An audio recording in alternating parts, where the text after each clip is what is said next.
Tok Tok Rhino Stock. Halo teman-teman, selamat datang di episode Rhino Stock kali ini. Kami dari bidang HPD, OSIS SMPK Batara. Saya Karema dan teman saya Bio. Nah, hari ini kita bakal ngobrol-ngobrol nih tentang materi yang seru banget, yaitu public speaking dalam industri kreatif. Nah, untuk kalian yang ingin belajar tentang public speaking, kalian boleh banget nih simak videonya sampai habis ya.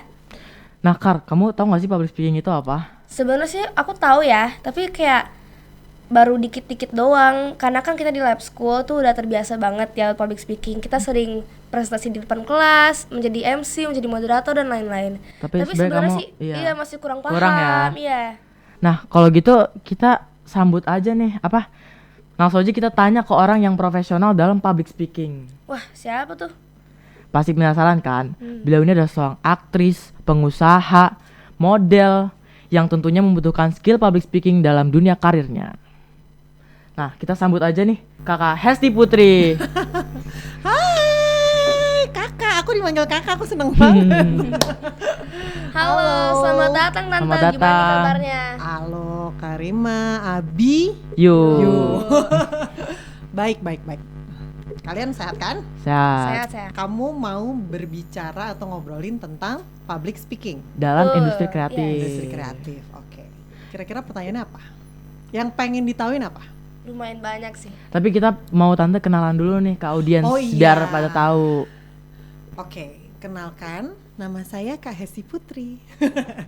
Saya bisa dibilang pelaku industri kreatif juga, tepatnya di bidang kuliner. Jadi saya ada bisnis dapur coklat, cake, sama ada dapur Mbak Bebs. Itu makanan yang hari-hari gitu deh. Iya.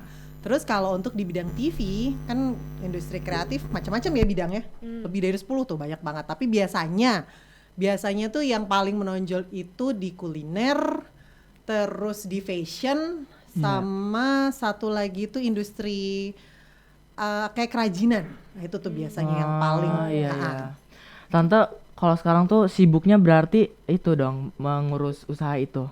ya, usaha dan di bidang yang televisi, yaitu Oh, sinetron atau series gitu. Keren banget ya. Iya, keren banget. Speechless. Kita kepo nih tentang beberapa hal, yaitu public speaking. Nah, boleh diceritain dong gimana pertama kali kakak ini berkecimpung di dunia industri dan public speaking ini? Nah, gini, industri kreatif itu kan adalah proses untuk menciptakan suatu kreativitas yang nantinya akan dengan proses yang bertahap itu akan menciptakan hasil yang mendukung ekonomi ya. Gitu. Iya, betul. Ada penghasilannya lah gitu, dan itu prosesnya macam-macam. Nah, di setiap industri kreatif juga beda-beda. Mamanya di TV itu prosesnya dari ide, terus ada proses syuting, terus nanti proses editing, terus akhirnya ditayangkan. Nah, kalau kuliner dari proses kita produksi entah di rumah atau di industri yang lebih besar, terus nanti ada pendistribusian dan lain-lain. Ya pokoknya itu semua ada prosesnya. Aku tuh mulai di tahun 2003. Aku udah selesai kuliah. Udah lama banget berarti. Kita belum lahir kan? Mulai tahun 2010. Nah, aku 2003 lulus kuliah. Tapi sebelum lulus kuliah, aku udah ada sampingannya di bidang fashion. Tapi aku sebagai model ya waktu itu. Jadi sambil kuliah, sambil cari kerjaan di modeling. Karena aku tahu kuliah aku kan berat, arsitektur. Jadi nggak bisa nyambi yang terlalu, ya kayak sinetron itu kan everyday. Film juga itu makan waktunya panjang lah gitu. Jadi aku pilih benar-benar yang waktunya fleksibel aja supaya kuliah aku juga nggak keganggu. Jadi aku kuliah, pulang kuliah bisa pemotretan sambil bawa-bawa gambar tuh biasanya. Nah, nanti pulang besok begitu lagi, atau weekend ambil kerjaan side job apa gitu. Nah, 2003 lulus wisuda, nggak sebulan lah kosong, langsung ditawarin sinetron. Dulu belum ada stripping, jadi masih weekly. Jadi seminggu sekali, jadi proses syutingnya sekitar 5-6 hari, nanti tayang di setiap hari yang sama, misalnya hari Rabu ya, nanti minggu depannya lagi. Kalau sekarang kan enggak kan, tiap hari tuh. Kalian nggak nonton pasti sinetron. Jangan nonton. Ya, kurang lebih gitu. Jadi startnya 2003. Berarti udah lama banget ya? Iya. Ini pasti kakak ini pengalamannya juga udah banyak banget guys. Udah pasti banyak banget ya. Termasuk waktu jadi news anchor juga, Mama juga pernah kan news Iya, anchor. iya. Nah, aku pernah setahun waktu itu di Trans TV. Pas lagi hamilnya Eloise. Nah itu kan juga public speaking juga kan. Iya. Walaupun kalau kita news anchor itu berhadapannya langsung sama teleprompter atau kamera Live gitu. live atau tapping, tapi waktu itu aku karena baru, aku nggak ke lapangan sih, jadi langsung berhadapannya sama kamera gitu. Oh, itu berarti kan tante, kak, maksudnya kakak. Ingat kak? Kakak udah pasti banyak banget ya pengalamannya. Itu kira-kira pengalamannya apa aja? Pengalamannya ya itu tadi macam-macam ya. Karena kan aku kebetulan industri kreatif yang aku tekunin nggak cuma satu macam. Ada dari kuliner, ada juga dari televisi. Jadi pengalamannya beda-beda dan ya seru aja. Kalau yang kuliner kita berhadapan dengan customer, kalau yang TV kita berhadapan dengan penonton, audiens. Seperti gitu. Nah, kalau public speaking ini sendiri tuh sebenarnya itu bakat atau bisa dipelajari sih, Kak? Kalau menurut aku ya, bakat itu sedikit. Mungkin 1%, 2%, nggak nyampe 10% lah. Sisanya itu dipelajari, dibiasakan. Benar-benar kalian yang melatih itu terus, karena itu tuh faktornya itu kebiasaan. Semakin sering, kayak aku syuting, setiap hari syuting, ya makin luas. Karema mungkin sama Abid, tiap hari bikin podcast, kamu pasti lah akan terbiasa kan bicara, udah tahu polanya kayak gini gitu. Sama kayak aku gitu, kalau syuting setiap hari aku baca skenario, tetep gitu. Langsung hadapan sama kamera, kita udah tahu apa yang mau kita omongin. Tapi kalau aku nih libur aja berapa bulan, hari pertama syuting itu pasti kaku lagi. Jadi itu it's normal. Berarti harus kebiasaan. Iya, memang dilatih. Terus kalau kamu yang biasa bikin apa ya, kayak gini wawancara atau apa, mungkin kamu lebih sering latih depan kaca di rumah. Jadi kamu kayak ngelihat diri kamu sendiri, tapi kamu ngomongnya tuh kamu sendiri. Jadi kamu bisa ngelihat mimik kamu gitu, ekspresi kamu seperti apa gitu. Itu makanya aku bilang lebih baik itu adalah lebih ke dilatih atau kebiasaan dibandingkan bakat. Berarti kata kakak itu public speaking tuh bisa dilatih ya kan, bisa dilatih. Tuh apa sih manfaatnya kita belajar tentang public speaking di kehidupan sehari-hari? Oh banyak banget. Nanti kalau kamu ngelatih itu dari sekolah, mungkin berasanya mungkin belum sekarang, tapi nanti ketika di dunia kerja itu rata-rata orang yang dapat promosi jabatan atau diajukan untuk naik jabatan atau promosi yang lebih tinggi, biasanya tuh orang-orang yang lebih pandai atau lebih lihai di public speaking dibandingkan mereka yang akademis oke, tapi dia nggak bisa komunikasi dengan baik, nggak bisa bicara gitu loh. Biasanya tuh yang saya tahu emang penelitiannya seperti itu, lebih banyak berpengaruh bagi mereka yang menguasai public speaking. Jadi itu bermanfaat banget ya. Banget. Kamu akan ngerasain itu nanti di dunia kerja. Sekarang di sekolah ya waktunya kamu ngelatih itu, karena kan audiensnya masih teman-teman kamu sendiri, guru-guru kamu sendiri gitu. Nah, kalau kita mau public speaking ini kan kita masih belajar ya di sekolah. Jadi kita kalau mau naik ke panggung tuh suka agak grogi gitu, cemas. Nah, itu cara ngatasinya gimana? Grogi itu hal yang sangat manusiawi sekali. Setiap manusia itu pasti punya sisi groginya. Saya mau bertahun-tahun ada di dunia entertain, pasti ada ketika bertemu dengan hal yang baru lagi, yang belum, ini peran baru loh buat saya misalnya gitu ya. Itu pasti saya ada nervousnya. Jadi itu hal yang manusiawi, tapi cara mengatasinya, kamu kuasai dulu itu sebelum kamu melakukan itu. Misalnya apa nih ya, kayak contohnya hari ini kamu wawancara saya, mau wawancara saya tentang public speaking, industri kreatif. Kamu kan menguasai ini dulu, materinya dulu apa, terus pasti kamu cari tahu juga tentang saya siapa, ya kan? Betul. Jadi kamu lebih pede. Terus kamu nggak ada rasa pesimis, jangan ada rasa pesimis gitu loh. Jadi kalau kamu lebih pede, nanti kamu tampil ya apa adanya, keluar aja gitu. Jangan pernah takut salah. Kalau saya sih kuncinya acting juga begitu. Kamu jangan pernah takut jelek, terlihat jelek. Nanti aku jelek, aku maunya cantik terus, nggak bisa. Karena ketika kita acting kan kita dituntutnya macam-macam. Kalau nangis kan nggak bisa kita nangis kelihatan cantik. Iya.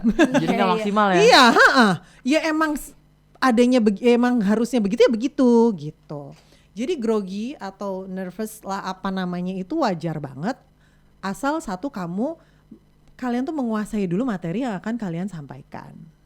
Jangan sampai nggak menguasai. Mau seprofesional apapun, kalau dia menyepelekan, udahlah gue juga biasanya bisa aja kok gitu. Udah biasa kayak gitu. Tapi dia nggak tahu kalau hari itu ada satu tema yang dia harus kuasain, yang harus dia mengerti.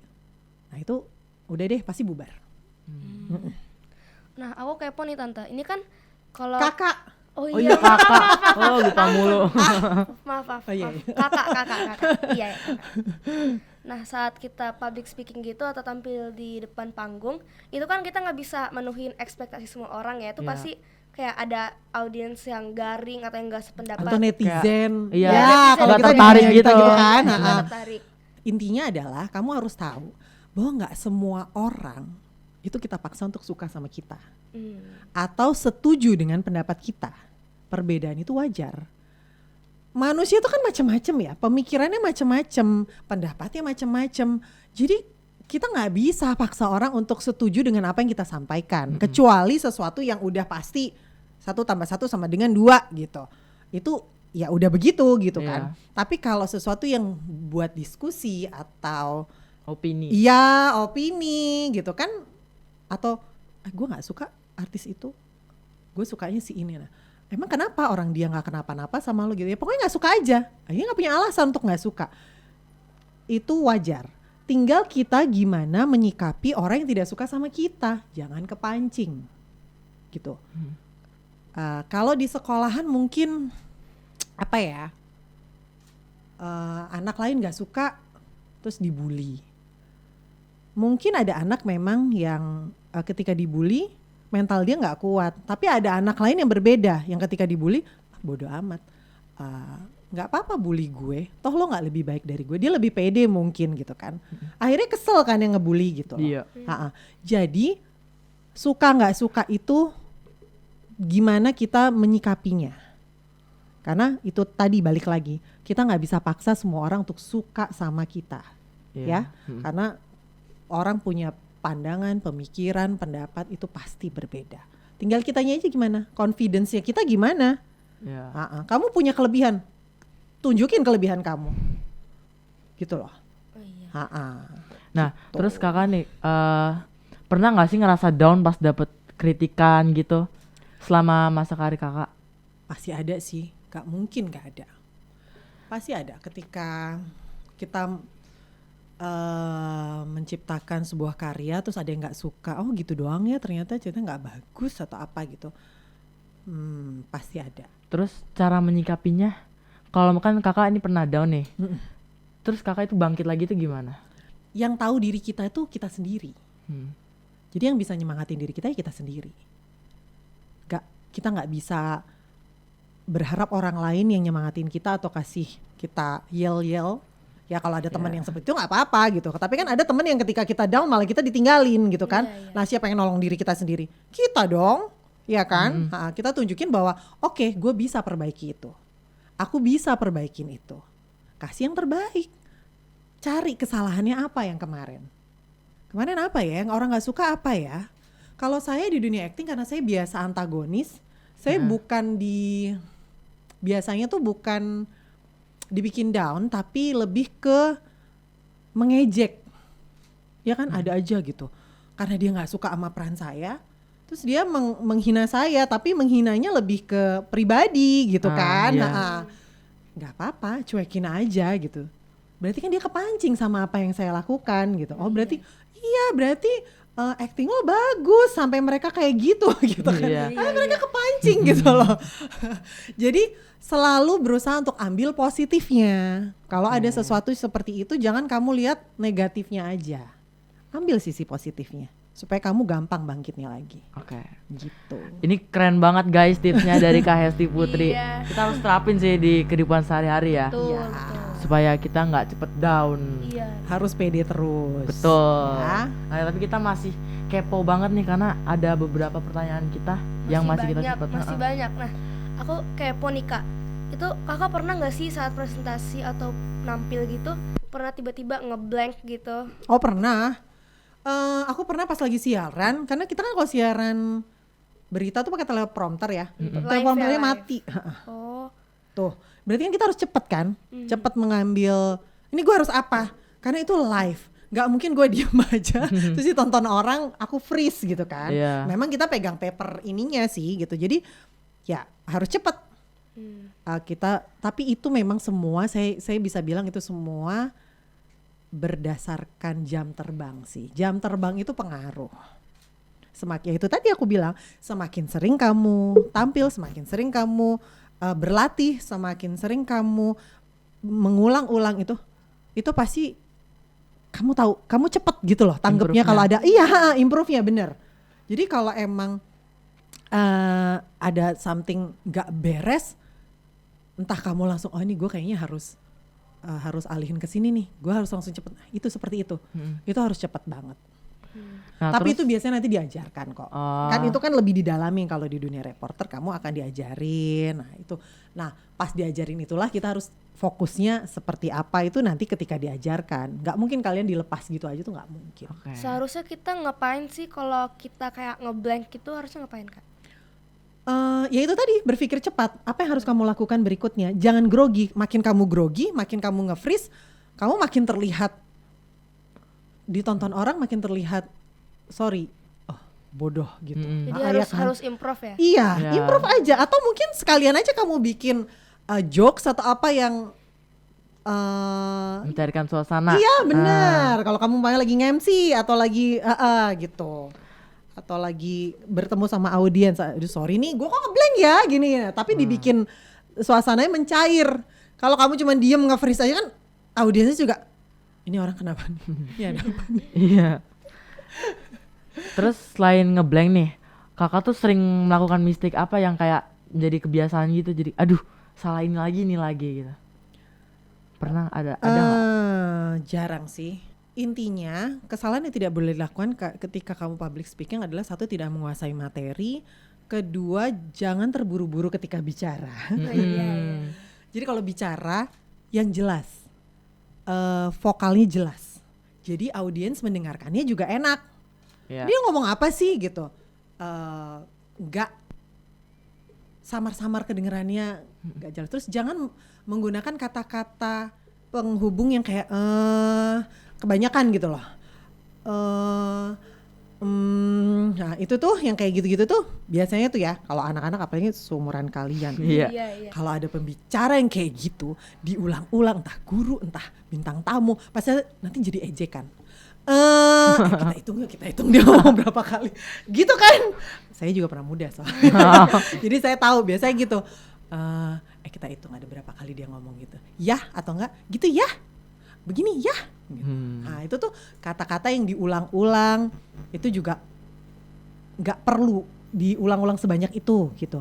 Terus body language, kita boleh ngomong nih pakai tangan karena supaya enak kan kalau ngobrol pakai tangan gitu gerak-gerak, tapi jangan mengeluarkan juga gerakan-gerakan yang terlalu banyak, yang terlalu berlebihan. Jadi akhirnya orang lebih memperhatikan gerakan kamu daripada omongan kamu gitu. Itu sih paling kurang lebih itu ya, vokal, menguasai materi itu paling nomor 1 deh. Terus vokal yang jelas, tidak menggunakan kata-kata yang tidak perlu, body language-nya juga. Terus fokus ke audiens, kamu ada kontak sama audiens. Iya. Yang kamu ajak ngobrol siapa? Kamu tahu nggak? Hari ini saya mau bicara, audiensnya siapa? Ketika kamu bicara sama orang yang lebih dewasa, sama anak-anak, itu kan berbeda. Iya. Jokesnya berbeda, bahasanya berbeda. Kamu nggak bisa nyamain. Jadi kamu harus tahu dulu, sorry, nanti audiensnya siapa ya gitu. Tuh penting. Iya. Ya. Terus tuh kalau saat kita public speaking dan bikin acara itu gimana sih caranya biar kita public speakingnya bisa menarik bagi audiens? Itu gimana Kak? Supaya menarik, ketika kamu sudah tahu materi apa yang mau kamu sampaikan, kamu bikin materi itu semenarik mungkin. Nah, balik lagi, audiensnya siapa? Kalau audiensnya anak-anak, saya lebih seneng kontak langsung. Saya panggil, ayo sini kamu, coba. Sambil berlatih public speaking, saya masukin lah lebih bercandanya atau apa gitu kan, yang lebih enak, interaktif gitu kan, yang disampaikan interaktif. Jadi audiensnya tuh nggak cuma duduk diem, terus jangan cuma audiens yang di depan aja yang kita ajak ngobrol, yang kita ajak ini. Audiensnya banyak, yang di belakang ada, kamu coba yang di luar, yang di belakang, kamu yang di sana gitu kan, seneng ya. Nah, ditambahin games-games yang menarik. Nah, seperti itu gitu. Jadi kamu tahu dulu materinya apa supaya kamu enak ngebentuk obrolannya, ngebentuk conversationnya nanti sama audiens itu seperti apa. Yang enak nih gimana sih gitu. Karena saya yakin sih kalau kalian ngobrol, apalagi anak sekolah ya, kalau diajak ngobrol, yang ditampilin ini di slide itu cuman angka-angka. Tuh saya yakin sih di pulang nggak bawa apa-apaan, nggak ada yang masuk. Karena cuman angka-angka atau penjelasan-penjelasan yang istilahnya inilah, mereka nggak cuman ditampilkan, tapi tidak lebih ke praktek ke mereka gitu. Kalau saya sih nggak suka yang kayak gitu, saya lebih suka interaktif. Nah, kan itu tadi dari umur ya, kayak dari anak-anak sama dewasa. Kalau dari gaya bicara untuk yang formal sama yang nggak formal tuh kita bedainnya gimana? Penting.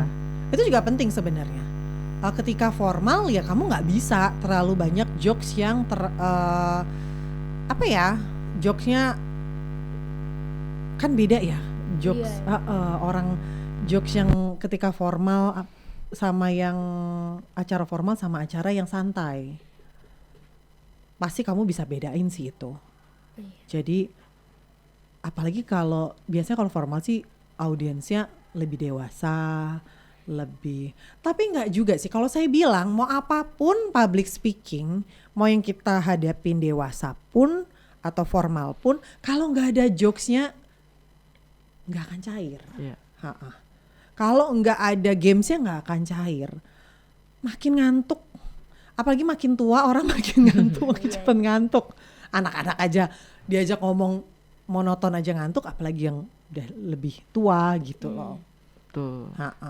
Tadi kan udah gaya bicara. Nah, sekarang kalau topiknya tuh gimana cara mengetahui topik yang menarik bagi audiens? Cara bedainnya? Tergantung. Topiknya itu yang menentukan siapa. Kalau dari panitia sudah ditentukan topiknya seperti ini, ya tinggal kamu yang mencari, ya kamu tinggal browsing mencari gimana topik itu supaya lebih menarik kan gitu.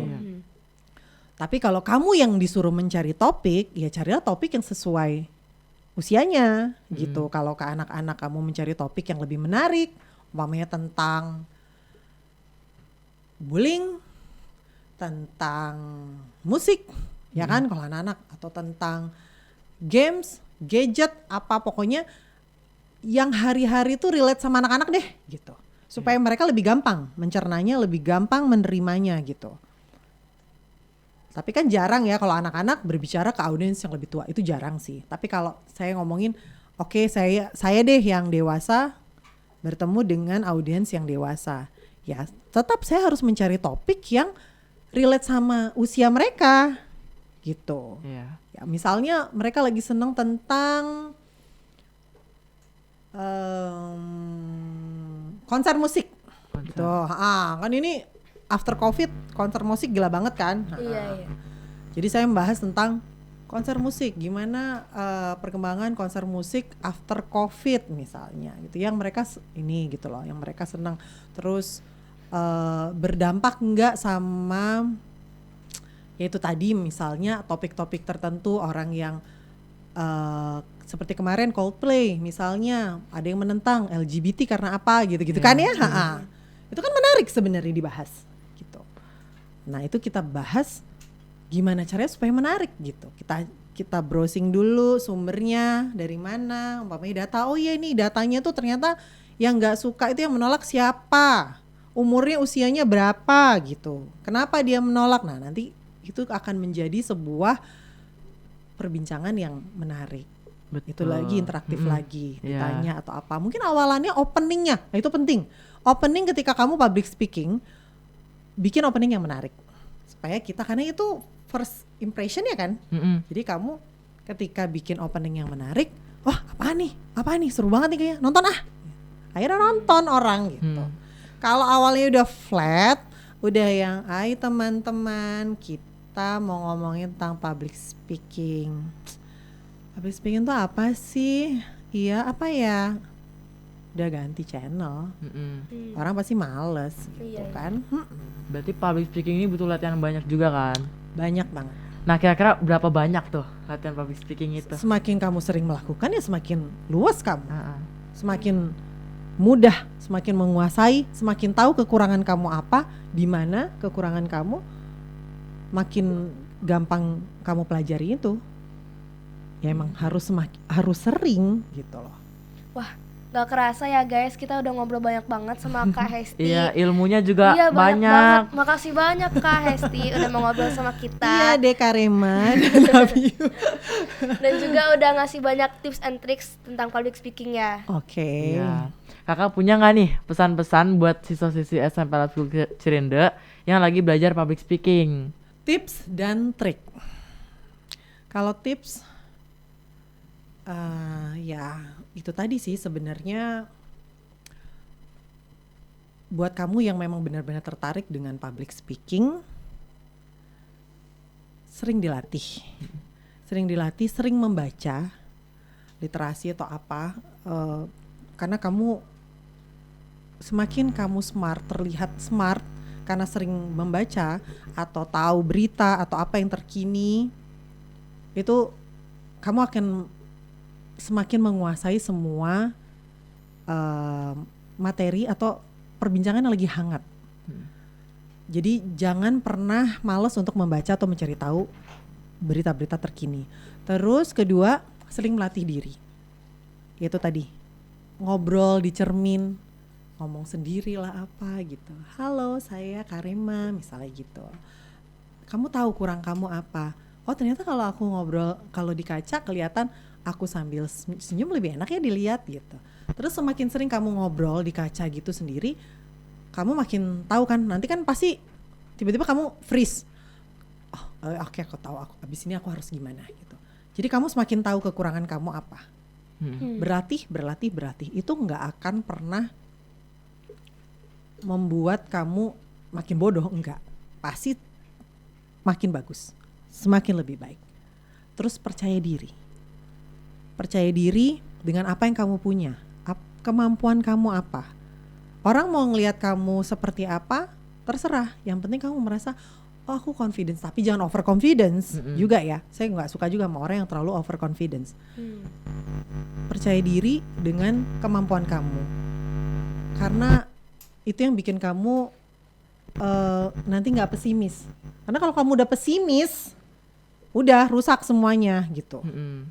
Jadi percaya diri. Udah sih paling itu ya. Oke. Ini tipsnya menarik banget ya, Iya. teman-teman. Jangan lupa dicatat dan dipraktekin. Ya boleh banget Biar nih public speakingnya makin dipraktekin. wow. Iya.